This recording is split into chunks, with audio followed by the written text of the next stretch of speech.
గీతాల కార్యక్రమం ముగింపుగా యువ సంగీత తరంగం జీవి ప్రకాష్ కుమార్ సంగీత దర్శకత్వంలో రూపొందిన షాపింగ్ మాల్ విజయవాడకి బస్సు 9ంటికి గీతం.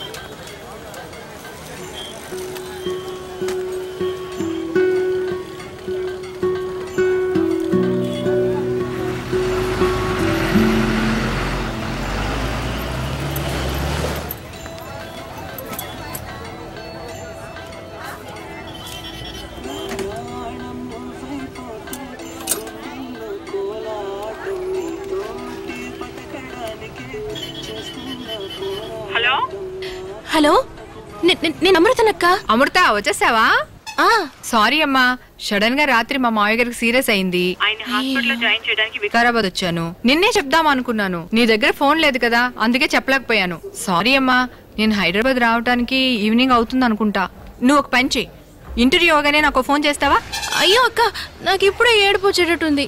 నేను ఎలా ఒంటరిగా వెళ్ళగలను? బస్సు ఇక్కడే ఉంది, నేను ఇలాగే ఊరికి వెళ్ళిపోతాను. ఊరికే భయపడకమ్మా. ఇప్పుడు నువ్వు ఎక్కడున్నావు? ప్రైవేట్ బస్ స్టాండ్ లోనే కదా. అక్కడి నుంచి అలాగే బయటికి రా, లెఫ్ట్ సైడ్ లో ఓ పెట్రోల్ బంక్ వస్తుంది. అక్కడి నుంచి స్ట్రైట్ గా వస్తుంటే ఓ సిగ్నల్ వస్తుంది. ఆ సిగ్నల్ ఎదురుకుంటా ఒక ఆర్చ్ వస్తుంది. ఆ ఆర్చ్ లోంచి వచ్చావంటే సిటీ బస్సులు ఉంటాయి. 15B ఎక్కి ఆర్టీసీ క్రాస్ రోడ్స్ టికెట్ తీసుకుని దిగు. బస్ స్టాండ్ నుంచి క్రాస్ రోడ్స్ కి 5, 6 కరెక్ట్ గా 7వ స్టాప్. అక్కడ దిగ్గానే ఓ సబ్వే వస్తుంది. ఆ సబ్వేలో దిగి ఆ సైడ్ వచ్చావంటే 37G బస్సు వస్తుంది లెఫ్ట్ సైడ్ లో. 37G ఎక్కి కాలేజ్ రోడ్ లో దిగు. క్రాస్ రోడ్స్ నుంచి 5వ స్టాప్. అక్కడ దిగ్గానే ఓ ఆటో పట్టుకో. వద్దులే, ఆటో కూడా వద్దు, అంత సేఫ్ కాదు. ఓ పని చేయి, ఓ షేర్ ఆటో పట్టుకో. డిపిఐ అడిగి అక్కడ దిగు. అక్కడి నుంచి 3, 4వ బిల్డింగ్, అద్దాల బిల్డింగ్, పెద్ద పెద్ద స్టెప్స్ తో కట్టారు. అక్కడే నీకు ఇంటర్వ్యూ. అక్క, నువ్వు అడ్రస్ 3 నిమిషాలు చెప్పావు, నా వల్ల కాదక్క. సరే, పక్కన ఎవరైనా ఉంటే ఫోన్ ఇవ్వు. నేను ఊరికి బయలుదేరుతానక్క. ఇమ్మంటున్నాను కదా. 1 సెకండ్. అమ్మా, మా అక్కతో కొంచెం మాట్లాడతారా? ఏమ్మా? అడ్రస్.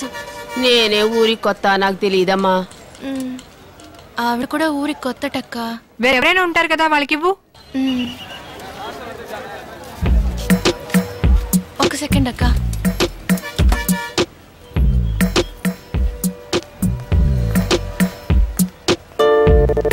ఓకే, లేదురా. ఎక్స్క్యూజ్ మీ, యా కొంచెం ఆ ఫోన్లో. 1 second. A phone? Address. Okay, I'll just call you back రా. ఏం లేదు, ఒక అమ్మాయి అడ్రస్ అడుగుతుంది, ఫోన్ పెట్టారా. హలో సార్, నా పేరు శశి, తను నా కజిన్ సిస్టర్. ఇంటర్వ్యూ కోసం వచ్చింది. హైదరాబాద్ ఫస్ట్ టైం, అందుకే భయపడుతుంది. మీరు వేరేలా అనుకోకపోతే.